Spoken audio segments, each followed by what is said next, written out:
Hello everyone, जय हिंद। Welcome to my channel live तक जीएस। आज हम आपको बीटीएससी यानी कि बिहार तकनीकी सेवा आयोग Bihar ANM auxiliary nursing midwifery का प्रैक्टिस सेट का डिस्कशन करवाएंगे और यह आर गुप्ता द्वारा कृत है। तो यह प्रैक्टिस सेट जो है एएनएम की परीक्षा के लिए बहुत ही महत्वपूर्ण होगा और इसमें कुल 21 प्रैक्टिस सेट है और आज मैं 5वें नंबर प्रैक्टिस सेट का प्रैक्टिस करवाऊंगी। इससे पहले मैं 4 सेट का प्रैक्टिस करवा चुकी हूं। अगर आप लोग नहीं देखे हैं तो प्लेलिस्ट में जाकर देख लें। यह परीक्षा के नवीनतम पाठ्यक्रम के अनुसार इस बुक में बनाया गया है। तो जैसा कि आप सबको पता है कि एएनएम की परीक्षा अगले ही महीने 5 जनवरी, 11 जनवरी और 12 जनवरी को 3 पालियों में निर्धारित की गई है। तो समय बहुत कम बचा है, इसलिए बिना देरी किए हुए आप लोग परीक्षा की तैयारी में जोर शोर से लग जाइए। तो चलिए स्टार्ट करेंगे हम प्रैक्टिस सेट 5 का प्रश्न नंबर 1 से। तो हमारा पहला प्रश्न है, इंट्रापार्टम भ्रूण की निगरानी के विभिन्न तरीकों में सभी शामिल हैं सिवाय किसको छोड़कर। तो इसका उत्तर हो जाएगा ऑप्शन नंबर डी, सिवाय ब्रेक्सटन हिक्स कॉन्स्ट्रक्शन को छोड़कर बाकी इंट्रापार्टम भ्रूण की निगरानी में सभी तरीका शामिल है। भ्रूण की खोपड़ी उत्तेजना परीक्षण, भ्रूण पल्स ऑक्सीमेट्री और भ्रूण के रक्त का नमूना, यह तीनों जो है इंट्रापार्टम भ्रूण की निगरानी के विभिन्न तरीकों में शामिल हैं। सिर्फ ऑप्शन नंबर डी को छोड़कर ब्रेक्सटन हिक्स कॉन्ट्रैक्शन। तो इसका उत्तर हो जाएगा ऑप्शन नंबर डी। अगला प्रश्न है, प्रसव पीड़ा इंजेक्शन के सक्रिय प्रबंधन। प्रसव पीड़ा इंजेक्शन के सक्रिय प्रबंधन के दौरान एग्रोमेटिन को निम्नलिखित स्थितियों में से किसमें कॉन्ट्राइंडिकेट किया जाता है। प्रसव पीड़ा इंजेक्शन के सक्रिय प्रबंधन के दौरान एग्रोमेट्रिन को निम्नलिखित स्थितियों में से किसमें कंट्राइंडिकेशन किया जाता है। तो इसका उत्तर हो जाएगा ऑप्शन नंबर बी, गंभीर एक्लेम्पसिया। क्या उत्तर होगा? ऑप्शन नंबर बी, गंभीर एक्लेम्पसिया इसका सही उत्तर हो जाएगा। अगला प्रश्न है, माता द्वारा महसूस की जाने वाली भ्रूण की हलचल को निम्न कहा जाता है। माता द्वारा महसूस की जाने वाली भ्रूण की हलचल को क्या कहा जाता है। तो इसका उत्तर है ऑप्शन नंबर बी, क्विंकनिंग कहा जाता है। क्विकनिंग इसका सही उत्तर होगा। ऑप्शन नंबर बी इसका सही उत्तर हो जाएगा। अगला प्रश्न है, भ्रूण छिद्र हृदयता। भ्रूण छिद्र हृदयता निम्नलिखित सभी कारकों के कारण होता है सिवाय किसको छोड़कर। तो इसका उत्तर है ऑप्शन नंबर सी, सिवाय गंभीर भ्रूण हाइपोक्सिया को छोड़कर। मातृ भ्रूण एनीमिया, मातृ भ्रूण संक्रमण, भ्रूण कॉम्प्रोमाइज, यह तीनों भ्रूण छिद्र हृदयता के कारण होता है, लेकिन सिर्फ गंभीर भ्रूण हाइपोक्सिया को छोड़कर। उत्तर हो जाएगा ऑप्शन नंबर सी। आगे देखेंगे, भ्रूण के रक्त का नमूना। भ्रूण के रक्त का नमूना निम्नलिखित स्थितियों में से किस में प्रतिदृष्टि की जाती है। भ्रूण के रक्त का नमूना निम्नलिखित स्थितियों में से किस में प्रतिदिष्ट की जाती है। तो इसका उत्तर हो जाएगा ऑप्शन नंबर ए, HIV पॉजिटिव महिला। अगला प्रश्न है, डायफ्राम या डच कैप।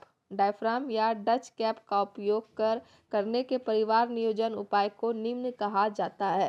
तो इसका उत्तर है ऑप्शन नंबर बी, बैरियर विधि कहा जाता है। अगला प्रश्न है, जीवन क्षमता की अवधि के बाद। जीवन क्षमता की अवधि के बाद या बच्चे के जन्म से पूर्व जननांग पथ से या उसमें किसी भी रक्तस्राव को निम्न कहा जाता है। क्या कहा जाएगा? Option number A, antepartum haemorrhage कहा जाता है। जीवन क्षमता की अवधि के बाद या बच्चे के जन्म से पूर्व जननांग पथ से या उसमें किसी भी रक्तस्राव को एंटीपार्टम हेमरेज कहा जाता है। ऑप्शन नंबर ए इसका सही उत्तर हो जाएगा। अगला प्रश्न है, प्रसव पीड़ा के पहले चरण की नैदानिक विशेषताओं। नैदानिक विशेषताओं में सभी शामिल है सिवाय किसको छोड़कर। तो इसका उत्तर हो जाएगा ऑप्शन नंबर डी, सिवाय योनि रक्तस्राव का तेज बहाव को छोड़कर। योनि रक्तस्राव का तेज बहाव को छोड़कर गर्भाशय ग्रीवा को काटना, हर 3 से 5 मिनट में संकुचन, उपस्थित भाग का न्यूनतम अवरोहण, यह तीनों प्रसव पीड़ा के पहले चरण की नैदानिक विशेषता में शामिल है सिर्फ ऑप्शन नंबर डी को छोड़कर। तो उत्तर हो जाएगा ऑप्शन नंबर डी। आगे देखेंगे, क्रैनिंग निम्न में से होता है। क्रैनिंग निम्न में से होता है। तो इसका उत्तर है ऑप्शन नंबर बी, प्रसव पीड़ा का दूसरा चरण में क्रैनिंग होता है। प्रसव पीड़ा का दूसरा चरण में क्रैनिंग होता है। ऑप्शन नंबर बी इसका सही उत्तर हो जाएगा। संक्रमण प्राप्त करने के बाद व्यक्ति की प्रतिरक्षा विकसित होती है, उसे क्या कहा जाता है? तो उसका उत्तर ऑप्शन नंबर ए, उसे सक्रिय प्रतिरक्षा कहा जाता है। संक्रमण प्राप्त करने के बाद व्यक्ति की प्रतिरक्षा विकसित होती है, उसे सक्रिय प्रतिरक्षा कहा जाता है। ऑप्शन नंबर ए इसका सही उत्तर हो जाएगा। अगला प्रश्न है, बाहरी कार्यक्रम हेतु छोटी मात्रा में टीके ले जाने के लिए उपयोग किए जाने वाले उपकरण को क्या कहा जाता है? तो उसका उत्तर है option number C, vaccine carrier कहा जाता है। अगला प्रश्न है, 1 से 3 वर्ष की आयु के बीच के बच्चों में पोषण संबंधी अंधापन के प्रमुख कारण को क्या कहा जाता है? तो इसका उत्तर है ऑप्शन नंबर ए, ज़ेरोथैलेमिया कहा जाता है। 1 से 3 वर्ष की आयु के बीच के बच्चों में पोषण संबंधी अंधापन के प्रमुख कारण को ज़ेरोथैलेमिया कहा जाता है। ऑप्शन नंबर ए इसका सही उत्तर हो जाएगा। अगला प्रश्न है, जीवित जीवाणुओं द्वारा दूषित खाद्य पदार्थों के अंतर्गहन के कारण होने वाली विषाक्तता सभी है सिवाय किसको छोड़कर? तो इसका उत्तर ऑप्शन नंबर डी, सिवाय रासायनिक विषाक्तता को छोड़कर। सैल्मोनेला विषाक्तता, स्टेफिलोकोकल विषाक्तता और बोटुलिज्म, यह तीनों जो है जीवित जीवाणुओं द्वारा दूषित खाद्य पदार्थों के अंतर्गहन करने वाली विषाक्तता है, सिवाय रासायनिक विषाक्तता को छोड़कर। तो इसका उत्तर है ऑप्शन नंबर डी। अगला प्रश्न है, वेरिसेला वैक्सीन क्या है? वेरिसेला वैक्सीन कौन सा है? तो इसका उत्तर हो जाएगा ऑप्शन नंबर बी, जीवित तनुकृत टीका जो है वेरिसेला वैक्सीन है। अगला प्रश्न है, खसरे के टीके का प्रशासन मार्ग कौन सा है? खसरे के टीके का प्रशासन मार्ग कौन सा है? तो इसका उत्तर है ऑप्शन नंबर बी, अत्वचीय इसका प्रशासन मार्ग है। ऑप्शन नंबर बी इसका सही उत्तर हो जाएगा। आगे देखेंगे, मम्प्स की उष्मायन अवधि कितनी है? मम्प्स की उष्मायन अवधि कितनी होती है? तो इसका उत्तर है ऑप्शन नंबर सी, 2 से 4 सप्ताह की मम्प्स की उष्मायन अवधि है।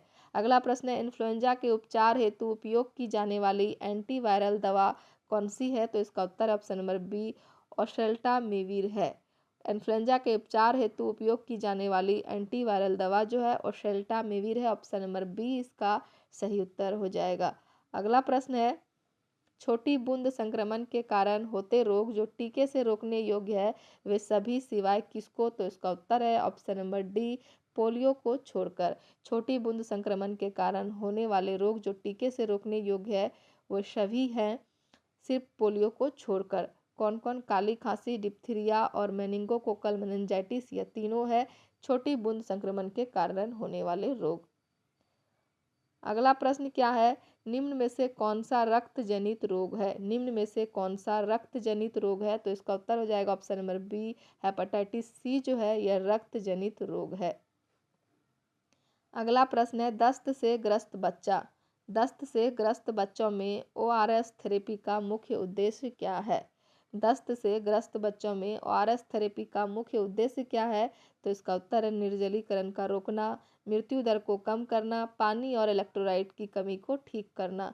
तीनों इसका उद्देश्य हो जाएगा, तो इसलिए इसका उत्तर है ऑप्शन नंबर डी, उपरोक्त सभी। अगला प्रश्न है, एक व्यक्ति में छोटी आंत में विषाणु के वृद्धि से उत्पन्न विष के कारण हैजा दस्त होता है। विब्रियो कोलेरी द्वारा उत्पन्न विष कौन सा है? एक व्यक्ति में छोटी आंत में विषाणु के वृद्धि से उत्पन्न विष के कारण हैजा दस्त होता है। विब्रियो कोलोरी द्वारा उत्पन्न विष कौन सा है? तो इसका उत्तर ऑप्शन नंबर बी,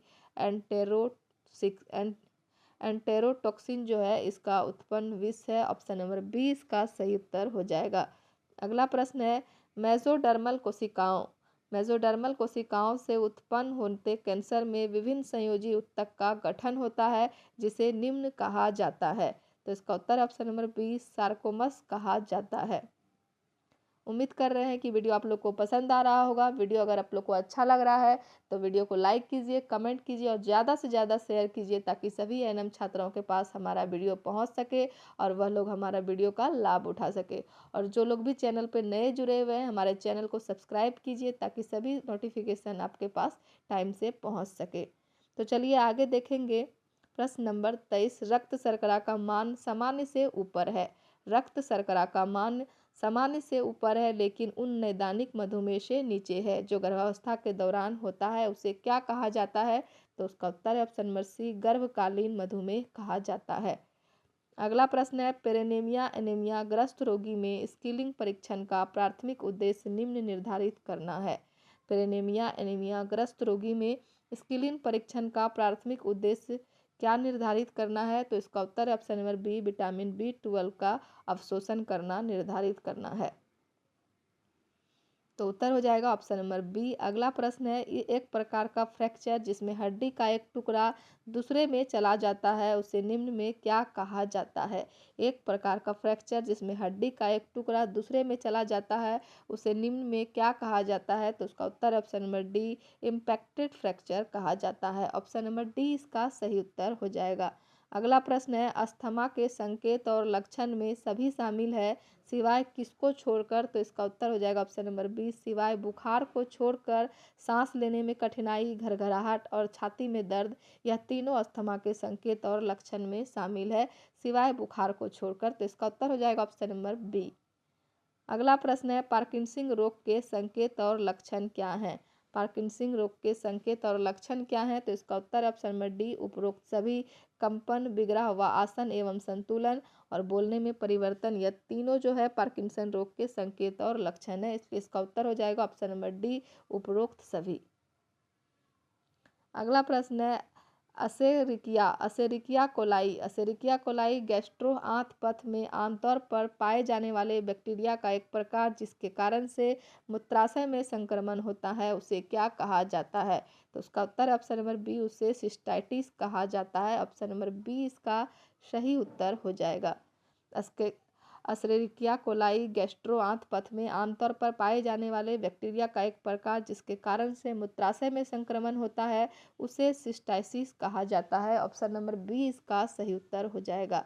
अगला प्रश्न है, सबसे आवश्यक फैटी एसिड जो अन्य फैटी एसिड के उत्पादन के लिए एक आधार के रूप में कार्य करता है, इसका उत्तर क्या हो जाएगा?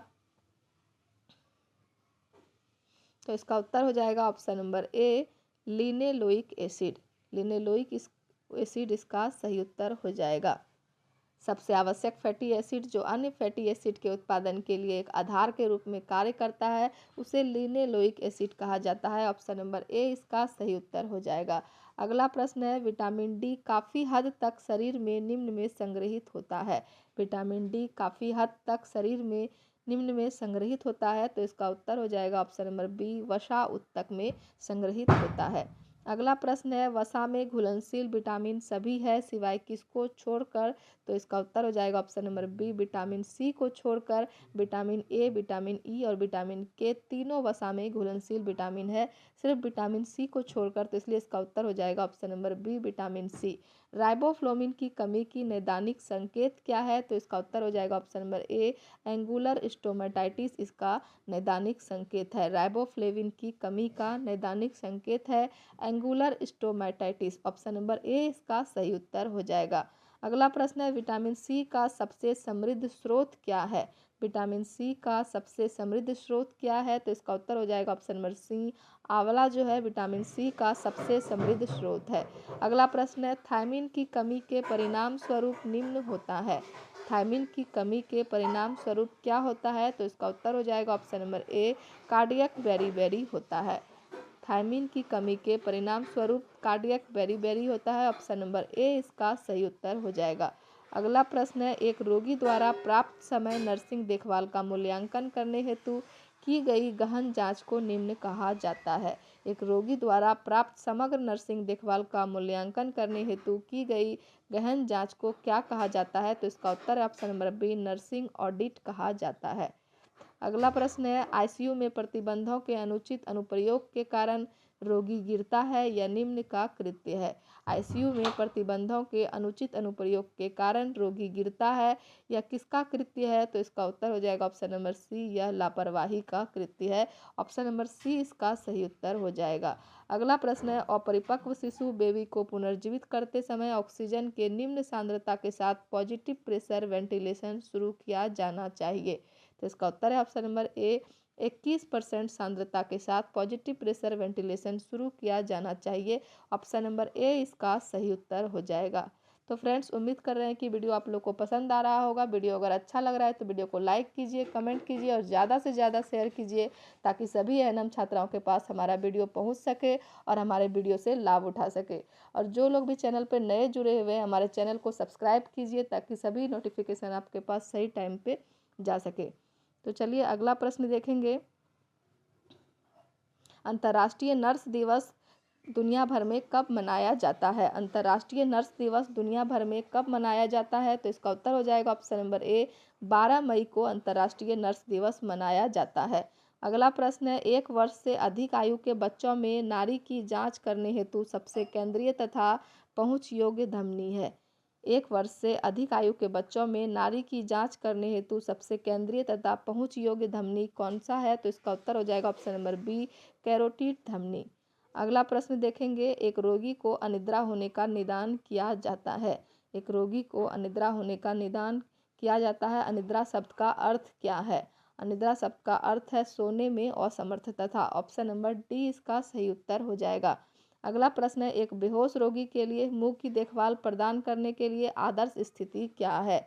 एक बेहोश रोगी के लिए मुंह की देखभाल प्रदान करने के लिए आदर्श स्थिति क्या है? तो इसका उत्तर हो जाएगा ऑप्शन नंबर बी, पार्श्व स्थिति इसकी आदर्श स्थिति है।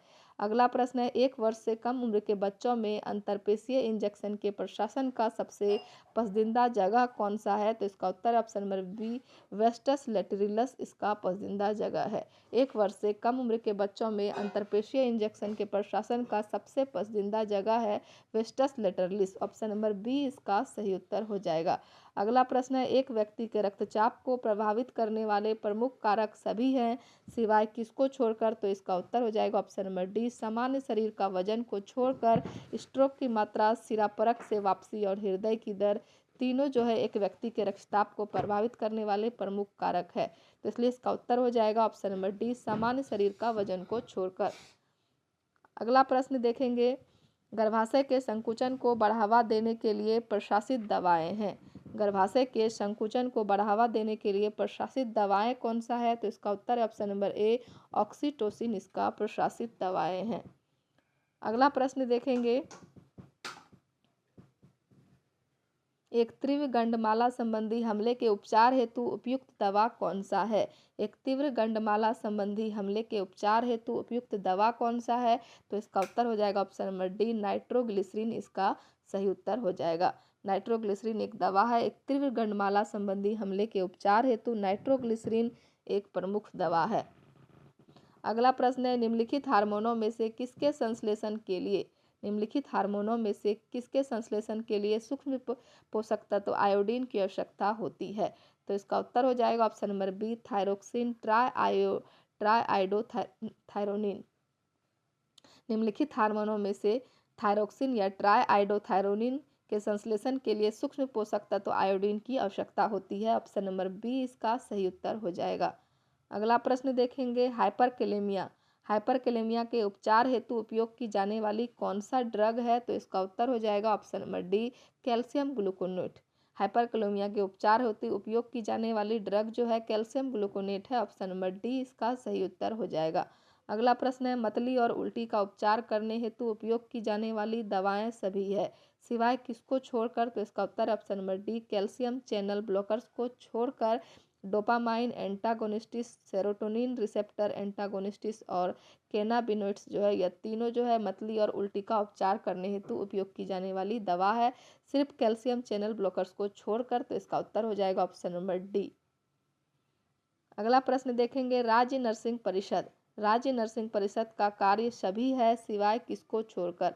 राज्य नर्सिंग परिषद का कार्य सभी है सिवाय किसको छोड़कर? तो इसका उत्तर है ऑप्शन नंबर डी, सभी प्रशिक्षित नर्सों को रोजगार प्रदान करना। इसको छोड़कर बाकी संस्थानों में उचित प्रशिक्षण दिए जाने की सुनिश्चित करना, प्रशिक्षण संस्थानों को अनुमोदित करना, सभी प्रशिक्षित नर्सों को पंजीकृत करना और प्रैक्टिस के लिए लाइसेंस प्रदान करना। यह तीनों राज्य नर्सिंग परिषद का कार्य है, सिर्फ ऑप्शन नंबर डी को छोड़कर। तो ऑप्शन नंबर डी में है सभी प्रशिक्षित नर्सों को रोजगार प्रदान करना। ऑप्शन नंबर डी के अलावा यह तीनों इसका राज्य नर्सिंग परिषद का कार्य है। तो उत्तर हो जाएगा ऑप्शन नंबर डी। अगला प्रश्न है, निम्नलिखित सभी कारकों के कारण हाइपोक्सिया हो सकता है। निम्नलिखित सभी कारकों के कारण हाइपोक्सिया हो सकता है सिवाय किसको छोड़कर, तो इसका उत्तर हो जाएगा ऑप्शन नंबर डी, हीमोग्लोबिन में वृद्धि को छोड़कर। घटा हुआ हीमोग्लोबिन, सांस की समस्या, एक क्षेत्र में रक्त की आपूर्ति में कमी सभी जो है हाइपोक्सिया के कारण हो सकते हैं, सिर्फ हीमोग्लोबिन में वृद्धि को छोड़कर। तो उत्तर हो जाएगा option number D. Option number D को छोड़कर बाकी सारा ऑप्शन जो है, घटा हुआ हीमोग्लोबिन, सांस की समस्या और एक क्षेत्र में रक्त की आपूर्ति में कमी, ये सभी जो है हाइपोक्सिया का कारण है। तो उम्मीद कर रहे हैं वीडियो आप लोग को पसंद आ रहा होगा। वीडियो अगर अच्छा लग रहा है तो वीडियो को लाइक कीजिए, कमेंट कीजिए और ज़्यादा से ज़्यादा शेयर कीजिए। आगे देखेंगे, अक्रामक एजेंट को बेअसर करने, नियंत्रित करने या समाप्त करने तथा ठीक करने हेतु साइट तैयार करने के उद्देश्य रक्षात्मक प्रतिक्रिया को क्या कहा जाता है। अक्रामक एजेंट को बेअसर करने, नियंत्रित करने या समाप्त करने तथा ठीक करने हेतु साइट तैयार करने के उद्देश्य रक्षात्मक प्रतिक्रिया को क्या कहा जाता है, तो इसका उत्तर हो जाएगा ऑप्शन नंबर बी, सूजन कहा जाता है। अगला प्रश्न देखेंगे, हाथों के शरीर के मध्य रेखा की ओर गति को क्या कहते हैं। हाथों के शरीर के मध्य रेखा की ओर गति को क्या कहते हैं, तो इसका उत्तर ऑप्शन नंबर बी, एडक्शन कहते हैं। ऑप्शन नंबर बी इसका सही उत्तर हो जाएगा। अगला प्रश्न है, एपिस्टेक्सिस के कारण होते रक्तस्राव को रोकने के लिए प्राथमिक चिकित्सा उपाय कौन सा है, तो इसका उत्तर हो जाएगा ऑप्शन नंबर बी, व्यक्ति को बैठाएं, आगे की ओर झुकें और नाक के नर्म हिस्से की चुटी भरें। एपिस्टेटिस के कारण होते रक्तस्राव को रोकने के लिए प्राथमिक चिकित्सा है, व्यक्ति को पहले बैठाएं, आगे की ओर झुकाएं और नाक के नर्म हिस्से पर चुटी भरें। तो ऑप्शन नंबर बी इसका सही उत्तर हो जाएगा। अगला प्रश्न है, एमटीपी अधिनियम के अनुसार निम्नलिखित व्यवहार्यता के पूर्व गर्भावस्था को समाप्त करने में निम्नलिखित संकेत हैं, तो इसका उत्तर है ऑप्शन नंबर डी, अनियोजित गर्भावस्था। एमटीपी अधिनियम के अनुसार अनियोजित गर्भावस्था जो है यह व्यवहार्यता के पूरी गर्भावस्था को समाप्त करने के निम्नलिखित संकेत हैं। ऑप्शन नंबर डी इसका सही उत्तर हो जाएगा। अगला प्रश्न है, रसायन जो पीड़ा के संचरण या अनुभूति को कम या बाधित करते हैं, वह कौन सा रसायन है जो पीड़ा के संचरण या अनुभूति को कम या बाधित करते हैं, तो इसका उत्तर हो जाएगा option number C, endorphin. Option number C इसका सही उत्तर हो जाएगा। अगला प्रश्न है, कारक जिसके परिणाम स्वरूप सीरम ऑस्मोलैलिटी में वृद्धि होती है वे सभी हैं सिवाय किसको छोड़कर, तो उत्तर हो जाएगा ऑप्शन नंबर डी, गुर्दे की विफलता को छोड़कर। डायबिटीज इंसिपिडिस, उरीमिया और हाइपरग्लाइसीमिया तीनों जो है सीरम ऑस्मोलैलिटी में वृद्धि होती है, तो उत्तर हो जाएगा ऑप्शन नंबर डी, गुर्दे की विफलता। आगे देखेंगे, तरल पदार्थ की मात्रा में कमी की विशेषताओं में सभी शामिल हैं सिवाय किसको छोड़कर, तो इसका भी उत्तर हो जाएगा ऑप्शन नंबर डी, केंद्रीय सिरापरक दबाव में वृद्धि को छोड़कर। त्वचा स्फीति में कमी, पोस्ट्यूरल हाइपोटेंशन, तापमान में वृद्धि, यह सभी जो है तरल पदार्थ की मात्रा में कमी की विशेषता में शामिल है, सिर्फ केंद्रीय सिरापरक दबाव में वृद्धि को छोड़कर। तो उत्तर हो जाएगा ऑप्शन नंबर डी। अगला प्रश्न है, अंतःशिरा चिकित्सा की प्रणालीगत जटिलताओं में सभी शामिल हैं सिवाय किसको छोड़कर, तो इसका उत्तर है ऑप्शन नंबर डी, इन्फिल्ट्रेशन को छोड़कर। द्रव अभिद्वार, संक्रमण, वायु का अंतःशल्यता, यह सभी जो है अंतःशिरा चिकित्सा की प्रणालीगत जटिलताओं में शामिल है, सिर्फ इन्फिल्ट्रेशन को छोड़कर। तो उत्तर हो जाएगा ऑप्शन नंबर डी। अगला प्रश्न है, एक 30 वर्षीय व्यक्ति को दुर्घटना के इतिहास के साथ आपातकालीन स्थिति में लाया जाता है। एक 30 वर्षीय व्यक्ति को दुर्घटना के इतिहास के साथ आपातकालीन स्थिति में लाया जाता है, निम्न में से कौन सा संकेत खोपड़ी के फ्रैक्चर को इंगित करता है, तो इसका उत्तर हो जाएगा ऑप्शन नंबर ए, कान या नाक से तरल पदार्थ का निकलना, पेरी ऑर्बिटल एक्मोसिस। कान या नाक से तरल पदार्थ का निकलना, पेरी ऑर्बिटल एक्मोसिस इसका सही उत्तर हो जाएगा। ऑप्शन नंबर ए इसका सही उत्तर है। अगला प्रश्न देखेंगे, एक प्रकार की प्रस्तुति जिसमें भ्रूण के नितंब श्रोणि इनलेट में उपस्थित होते हैं और भाजक को त्रिकास्थी होना, उसे क्या कहा जाता है, तो इसका उत्तर है option number B, breech presentation कहा जाता है। उत्तर हो जाएगा ऑप्शन नंबर बी। अगला प्रश्न है, एंटीसाइकोटिक दवा मानसिक लक्षणों को कम करने के लिए दी जाती है, कौन सी मानसिक लक्षणों को कम करने के लिए एंटीसाइकोटिक दवा दी जाती है, तो इसका उत्तर ऑप्शन नंबर सी, मस्तिष्क में डोपामाइन की कार्रवाई को अवरुद्ध कर इसका सही उत्तर हो जाएगा ऑप्शन नंबर सी। अगला प्रश्न है, किस एबी ब्लॉक को मोबिट्स भी कहा जाता है? तो इसका उत्तर हो जाएगा ऑप्शन नंबर बी, द्वितीय डिग्री एबी ब्लॉक। द्वितीय डिग्री एबी ब्लॉक को मोबिट्स भी कहा जाता है। ऑप्शन नंबर बी इसका सही उत्तर होगा। आगे देखेंगे, शरीर के तरल पदार्थों के परासरणी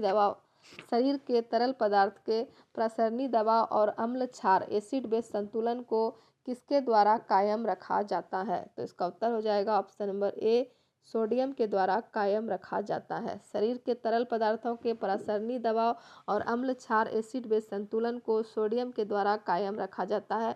ऑप्शन नंबर ए इसका सही उत्तर हो जाएगा। आगे देखेंगे, अगला है, एनीमा देने के लिए सबसे उपयुक्त स्थिति कौन सी है? एनीमा देने के लिए सबसे उपयुक्त स्थिति कौन सी है? तो इसका उत्तर हो जाएगा ऑप्शन नंबर डी, बाईं पार्श्व स्थिति, लेफ्ट लेटरल पोजीशन जो है यह एनीमा देने के लिए सबसे उपयुक्त स्थिति है। ऑप्शन नंबर डी इसका सही उत्तर हो जाएगा। अगला प्रश्न है, प्रसव के दौरान बच्चे के निकलने वाले हिस्से के सामने आंतरिक औश के ऊपर स्थित भ्रूण की रक्त वाहिका को क्या कहा जाता है? तो इसका उत्तर हो जाएगा ऑप्शन नंबर डी, वासा प्रेविया कहा जाता है। ऑप्शन नंबर डी इसका सही उत्तर हो जाएगा। अगला प्रश्न है, चेहरे के लकवे को किस नाम से जाना जाता है? तो इसका उत्तर है ऑप्शन नंबर सी, बेल अंगघात। चेहरे के लकवे को बेल अंगघात के नाम से जाना जाता है। तो उत्तर हो जाएगा ऑप्शन नंबर सी। अगला प्रश्न है, अपनी असफलताओं और कठिनाइयों के लिए दूसरों पर दोष मढ़ने को क्या कहा जाता है? तो इसका उत्तर है ऑप्शन नंबर बी, विक्षेप कहा जाता है, प्रोजेक्शन। इसका सही उत्तर हो जाएगा ऑप्शन नंबर बी, अपनी असफलताओं और कठिनाइयों के लिए दूसरों पर दोष मढ़ने को विक्षेप कहा जाता है। ऑप्शन नंबर बी इसका सही उत्तर हो जाएगा। अगला प्रश्न है, किस स्थिति में प्रक्षेप्य उल्टी प्रोजेक्टाइल वोमिटिंग देखी जाती है? किस स्थिति में प्रक्षेप्य उल्टी प्रोजेक्टाइल वोमिटिंग देखी जाती है? तो इसका उत्तर है option number D, pyloric stenosis. Pyloric stenosis में प्रक्षेप्य उल्टी प्रोजेक्टाइल वोमिटिंग देखी जाती है। ऑप्शन नंबर डी इसका सही उत्तर हो जाएगा। अगला प्रश्न है,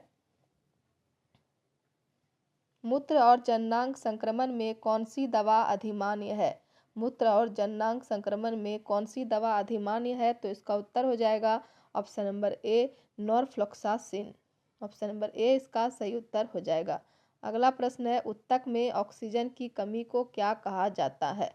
उत्तक में ऑक्सीजन की कमी को क्या कहा जाता है? तो इसका उत्तर हो जाएगा ऑप्शन नंबर डी, हाइपोक्सिया कहा जाता है। उत्तक में ऑक्सीजन की कमी को हाइपोक्सिया कहा जाता है। ऑप्शन नंबर डी इसका सही उत्तर हो जाएगा।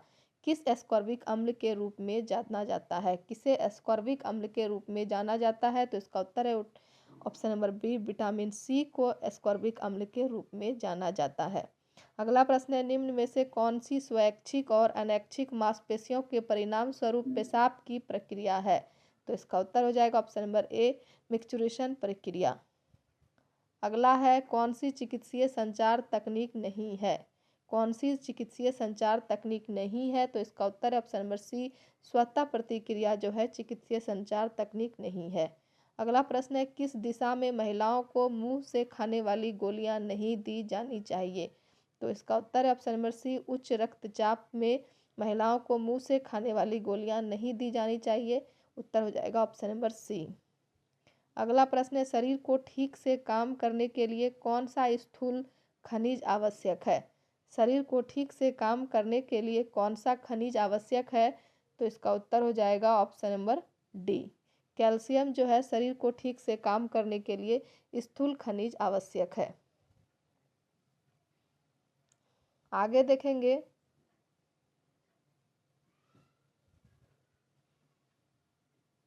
अगला प्रश्न है, निम्नलिखित में से कौन सा प्रसवोत्तर रक्तस्राव का प्रमुख कारण है? निम्नलिखित में से कौन सा प्रसवोत्तर रक्तस्राव का प्रमुख कारण है? तो इसका उत्तर है ऑप्शन नंबर ए, एटोनिक यूटरस। अगला है, बेसिल कैलमेट ग्वेरिन। बेसिल कैलमेट ग्वेरिन क्या है? तो इसका उत्तर हो जाएगा ऑप्शन नंबर सी, जीवंत तनुकृत टीका है, लाइव एटेन्यूएटेड वैक्सीन।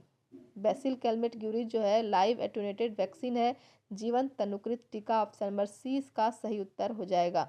अगला प्रश्न है कौन सा घातक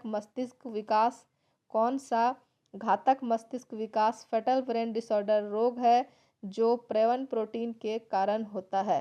तो इसका उत्तर है ऑप्शन नंबर सी क्रुट्सफेल्ड जैकब रोग इसका सही उत्तर हो जाएगा। अगला प्रश्न है ग्लूकोज का विक्रिय सीमा रेखा मान क्या है? ग्लूकोज का विक्रिय सीमा रेखा मान क्या है? तो इसका उत्तर ऑप्शन नंबर डी 180 mg/dl।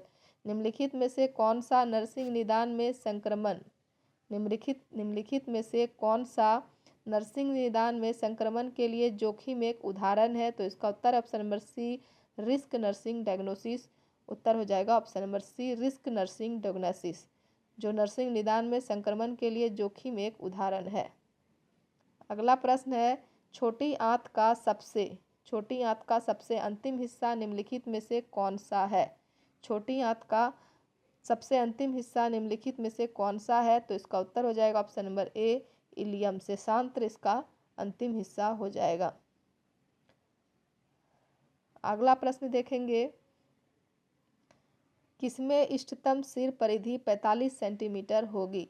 किसमें इष्टतम सिर परिधि 45 सेंटीमीटर होगी? तो इसका उत्तर हो जाएगा ऑप्शन नंबर ए 12 महीने की उम्र में इष्टतम सिर परिधि 45 सेंटीमीटर होगी। पायराडॉक्सिन को किसके नाम से भी जाना जाता है? तो इसका उत्तर है option number D vitamin B6 को पायराडॉक्सिन के नाम से जाना जाता है। ऑप्शन नंबर डी इसका सही उत्तर हो जाएगा। प्रसव के किस चरण में गर्भनाल निकलता है? प्रसव के किस चरण में गर्भनाल निकलता है? तो इसका उत्तर है ऑप्शन नंबर बी तीसरा चरण में गर्भनाल निकलता है। प्रसव के तीसरा चरण में गर्भनाल निकलता है। ऑप्शन नंबर बी इसका सही उत्तर हो जाएगा। डाउन सिंड्रोम के किस नाम से जाना जाता है? तो इसका उत्तर है ऑप्शन नंबर सी ट्राइसोमी 21 के नाम से डाउन सिंड्रोम को जाना जाता है। अगला प्रश्न है जलने के मरीज के लिए प्रथम 24 घंटे में आपातकालीन प्रबंधन निम्नलिखित में से कौन सा है? जलने के मरीज के लिए प्रथम 24 घंटे में आपातकालीन प्रबंधन निम्नलिखित में से कौन सा है? तो इसका उत्तर हो जाएगा ऑप्शन नंबर बी फ्लूइड रिसस्सिटेशन द्रव्य पुनर्जीवन जो है जलने के मरीज के लिए प्रथम 24 घंटों में आपातकालीन प्रबंधन शामिल है। निम्नलिखित में से फ्लूइड रिसस्सिटेशन इसका सही उत्तर होगा ऑप्शन नंबर बी। अगला प्रश्न है वर्मर सिंड्रोम किसको माना जाता है? तो इसका उत्तर हो जाएगा ऑप्शन नंबर ए मैन 1 को वर्मर सिंड्रोम माना जाता है। अगला प्रश्न देखेंगे हड्डी की परिधीय स्नेहक संधि सैनोवियल जॉइंट को प्रभावित करने वाला एक गंभीर सूजन संबंधी और ऑटोइम्यून रोग कौन सा है? तो इसका उत्तर हो जाएगा ऑप्शन नंबर ए रिमेटोइड संधिवात ताव इसका सही उत्तर होगा। रिमेटॉइड इसका सही उत्तर है। ऑप्शन नंबर ए इसका सही उत्तर हो जाएगा। आगे देखेंगे मृत प्राय नवजात को जीवित करने के लिए निम्नलिखित में से कौन सा तत्काल उठाया जाने वाला कदम है? मृत प्राय नवजात को जीवित करने के लिए निम्नलिखित में से कौन सा तत्काल उठाया जाने वाला कदम है? तो इसका उत्तर है ऑप्शन नंबर बी मुख और नाक के वायुमार्ग को साफ करना। अगला प्रश्न है उच्च संतृप्त वसा वाले आहार को किससे जोड़ा जा सकता है? उच्च संतृप्त वसा वाले आहार को किससे जोड़ा जा सकता है? तो इसका उत्तर है ऑप्शन नंबर बी हृदय के रोग से जोड़ा जा सकता है। अगला प्रश्न है एंटीबायोटिक पेनिसिलिन की खोज किसने की थी? तो इसका उत्तर है option number A Alexander Fleming ने एंटीबायोटिक पेनिसिलिन की खोज की थी। अगला है निम्नलिखित में से कौन सा पहलू अस्पताल प्रणाली का संकेतक नहीं माना जाता है? तो इसका उत्तर है ऑप्शन नंबर सी मशीनरी जो है अस्पताल प्रणाली का संकेतक नहीं माना जाता है। अगला प्रश्न देखेंगे आंतरिक कान के लिए ध्वनि कंपन का संचरण कौन सा कार्य है? आंतरिक कान के लिए ध्वनि कंपन का संचरण कौन सा कार्य है? तो इसका उत्तर हो जाएगा ऑप्शन नंबर बी कान का पर्दा टिम्पैनिक मेम्ब्रेन इसका सही उत्तर हो जाएगा। अगला प्रश्न है निम्न में से कौन सा यकृत का एक काम है? निम्न में से कौन सा एक यकृत का काम है? तो इसका उत्तर हो जाएगा ऑप्शन नंबर ए प्लाज्मा प्रोटीन का संश्लेषण यकृत का एक काम है। ऑप्शन नंबर ए इसका सही उत्तर हो जाएगा। आगे देखेंगे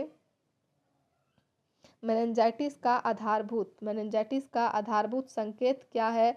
तो इसका उत्तर हो जाएगा option number B, Kernig sign. Meningitis का आधारभूत संकेत है Kernig sign. Option number B इसका सही उत्तर हो जाएगा। अगला प्रश्न है, रिकेट का प्रारंभिक संकेत क्या है? रिकेट का प्रारंभिक संकेत है हैरिसन्स ग्रुव। ऑप्शन नंबर ए इसका सही उत्तर हो जाएगा।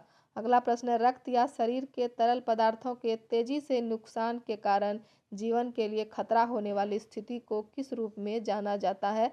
तो इसका उत्तर है option number A, hypovolaemic shock के रूप में जाना जाता है। अगला प्रश्न है, उम्रदराज वयस्कों को प्रभावित करने वाला स्मृति विकार कौन सा है? तो इसका उत्तर है ऑप्शन नंबर डी, मनोभ्रंश। डिमेंशिया जो है इसका सही उत्तर हो जाएगा। उम्रदराज वयस्कों को प्रभावित करने वाला स्मृति विकार डिमेंशिया है, मनोभ्रंश। उत्तर हो जाएगा ऑप्शन नंबर डी। अगला प्रश्न है, मूत्राल्पता एनुरिया का एक कारण कौन सा है? एनुरिया का एक कारण कौन सा है? तो इसका उत्तर है ऑप्शन नंबर डी, किडनी की खराबी। ऑप्शन नंबर डी इसका सही उत्तर हो जाएगा। अगला प्रश्न है, मानसिक स्वास्थ्य चिकित्सा का मानक किसके द्वारा प्रकाशित किया गया है? मानसिक स्वास्थ्य चिकित्सा का मानक किसके द्वारा प्रकाशित किया गया है? तो इसका उत्तर हो जाएगा ऑप्शन नंबर ए, अमेरिकन नर्सेस एसोसिएशन द्वारा प्रकाशित किया गया है। तो चलिए वीडियो समाप्त करेंगे। यह हमारा अंतिम प्रश्न था। उम्मीद करते हैं कि आप लोग को वीडियो पसंद आया होगा। अगर वीडियो आप लोग को पसंद आया तो वीडियो को लाइक कीजिए, कमेंट कीजिए और ज़्यादा से ज़्यादा शेयर कीजिए, ताकि सभी एएनएम छात्राओं के पास हमारा वीडियो पहुंच सके और हमारे वीडियो से लाभ उठा सके। और जो भी चैनल पे नए जुड़े हैं, हमारे चैनल को सब्सक्राइब कीजिए, ताकि आपको सही समय पे हमारे वीडियो का नोटिफिकेशन मिल सके। धन्यवाद, मिलते हैं अगले वीडियो में।